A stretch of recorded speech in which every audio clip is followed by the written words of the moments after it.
अब जो डिक्टेशन मैं बोलने जा रहा हूँ वह 120 शब्द प्रति मिनट की गति से है। Ready start.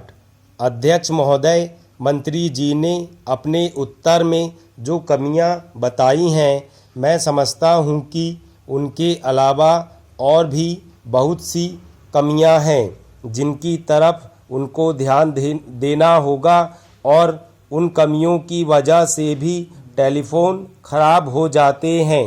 इसमें या उस पक्ष की बात नहीं है। एक तो मशीन की खराबी की वजह से यह होता है और दूसरे आपके अफसर भी इसके लिए जिम्मेदार होते हैं। मशीन और अफसर दोनों का साथ चलता है। आप देखें कि एक एक्सचेंज में आपके अफसर रहते हैं। इतने अफसर होने के बावजूद भी आप देखें कि चाहे पार्लियामेंट के सदस्य हों या आम नागरिक, क्या कोई भी अफसर सिवाय लाइनमैन के ऊपर का कभी चेक करने के लिए जाता है? कौन चेकिंग करने जाता है? कैजुअल लेबर जो होती है वही जाती है, जिसको इंस्पेक्टर नियुक्त करता है। इस लेबर के पास कोई औजार नहीं होते हैं और ना अक्ल और ना ज्ञान। इधर उधर घुमाकर वह देखता है और चला जाता है। नतीजा यह होता है कि फिर अगले दिन फ़ोन खराब हो जाता है। इस वास्ते क्या आपके जो अफसर हैं, जो एक्सचेंज अफसर हैं, उनको आप निर्देश दें कि वे ऑफिस में ही ना बैठे रहें बल्कि फील्ड में भी जाएं, घूम फिर कर भी देखें कि क्या काम ठीक हो रहा है और जहां खराबी दूर की जाती है वह वास्तव में ठीक से दूर की जाती है या नहीं। यह भी देखने में आया है कि इंस्पेक्टर जो कहता है कि 10 कैजुअल लेबर्स को उसने नियुक्त किया है, वास्तव में 5 को ही बहाल करता है और बाकी 5 के पैसे जेब में डाल लेता है। आप कहते हैं कि आपके अफसर सब अच्छे हैं, यह सर्टिफिकेट आप ही उनको दें, यह आपका विभाग है। लेकिन इन सब चीज़ों को भी आप देखें। डुप्लीकेट बिल क्यों आते हैं? एक साल में कितनों के पास आते हैं और कितने लोगों को डुप्लीकेट बिल्स के लिए लाइन में जाकर खड़ा होना पड़ता है, इसको आप देखें। बिल का भुगतान नहीं होता है तो लाइन काट दी जाती है। डुप्लीकेट बिल्स के लिए जो लाइन लगानी पड़ती है, इसका क्या कारण है? क्या इसलिए तो नहीं होता कि बिल भेजे ही नहीं जाते?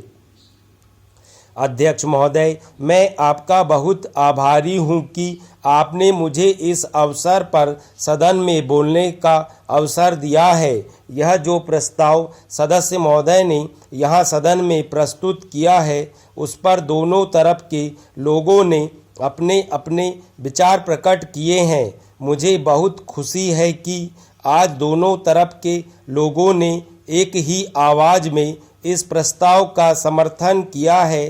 शायद यह पहला अवसर है जब इस प्रस्ताव पर सभी सदस्यों ने अपनी सहमति प्रकट की है। मुझे इस बात का डर भी है कि यह जो प्रस्ताव है उसे मंत्री महोदय द्वारा स्वीकार कर लिया जाएगा और उसके बाद देश के किसानों को उनके अनाज का उचित मूल्य भी उनको दे दिया जाएगा। कुछ दिनों के बाद हम में से कई सदस्य आपत्ति करेंगे कि अनाज के भाव बढ़ गए हैं और देश की आम जनता परेशान है, इसलिए कीमतों को कम किया जाना चाहिए। ऐसी अवस्था में मेरी समझ में यह नहीं आता है कि यह सदन किसानों को उनके अनाज का उचित मूल्य दिलाने में सहायता करेगा या देश की आम जनता को सस्ता अनाज दिला सकेगा। मैं समझता हूं कि दोनों बातों को एक साथ करना बड़ा कठिन हो जाएगा। अध्यक्ष महोदय, यह हमारे देश का सौभाग्य है कि यहाँ पर खेती में काम करने वालों की संख्या बहुत अधिक है। अभी कुछ समय पहले हमारे योजना मंत्री जी ने बताया है कि देश में बेरोजगारों की संख्या बहुत बढ़ रही है, जिन्हें हम खेती के काम में लगा सकते हैं। हमें ऐसा कोई काम नहीं करना चाहिए जिससे बेरोजगार लोग खेती के काम को छोड़कर शहर की तरफ आना शुरू कर दें। मंत्री महोदय का कहने का अर्थ यह है कि हमें खेती में काम करने वाले किसानों को अधिक से अधिक सुविधाएं देनी होंगी, जिससे वे अच्छी तरह से अपने परिवार का पालन कर सकें और अपने बच्चों को भी पढ़ा सकें। एक समय था जब इस देश का किसान कर्ज में पैदा होता था, कर्ज में बड़ा होता था और कर्ज में ही मर जाता था। आज स्थिति वह नहीं रही। इसी तरह से यदि हमारी सरकार किसानों की भलाई के लिए कार्य करती रही तो किसानों को भी पूरा विश्वास हो जाएगा कि सरकार उनका हित चाहती है और उन्हें पूरा सहयोग देकर खेती की पैदावार को बढ़ाना चाहती है। सभापति महोदय, सदन के समक्ष दहेज प्रथा के संबंध में जो विधेयक प्रस्तुत किया गया है वह बहुत ही उपयोगी तथा महत्वपूर्ण विधेयक है।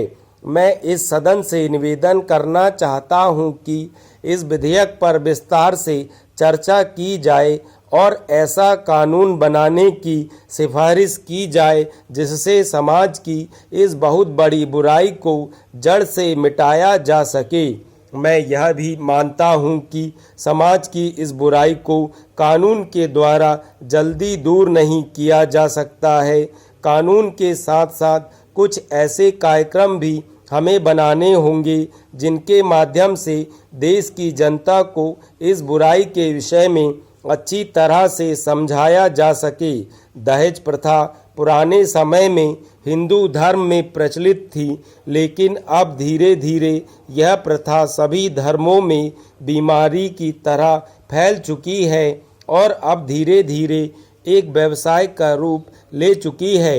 हिंदू समाज में विवाह को एक पवित्र धार्मिक कार्य माना जाता था, लेकिन उसके साथ साथ धन दौलत और लेन देन का व्यवसाय भी जुड़ गया है। महोदय, इस बुराई को दूर करने के लिए हमें कानून भी बनाना होगा और साथ साथ पूरे देश में इसके लिए हमें एक जनमत भी तैयार करना होगा जिससे लोग इस बुराई के विषय में अच्छी तरह से जान सकें। बाल विवाह को रोकने के लिए कानून बना हुआ है, लेकिन हम देखते हैं कि हजारों बाल विवाह हो रहे हैं जिसका पता ना तो सरकार को है और ना ही ऐसे लोगों को सज़ा मिलती है। इसलिए केवल कानून बनाकर बैठ जाना उचित नहीं है। सरकार को समय समय पर इस बात का भी पता लगाना चाहिए कि कानून का पालन हो रहा है या नहीं। मैं आपसे निवेदन करना चाहता हूं कि केवल कानून बनाने से सामाजिक बुराई को समाप्त नहीं किया जा सकता है। इस प्रकार की सामाजिक बुराई को समाप्त करने के लिए हमें समाज में जाकर कार्य करना होगा। आम जनता को घर घर जाकर दहेज जैसी बुरी प्रथा के विषय में जानकारी देनी होगी। उन्हें यह भी बताना होगा कि यदि दहेज प्रथा को समाप्त नहीं किया गया तो उनका विकास कभी भी नहीं हो सकेगा और वे सदा गरीबी में अपना जीवन जीते रहेंगे। इस कार्य के लिए ऐसी संस्थाएं बनानी होंगी जो समाज सेवा और मन से काम कर सकें।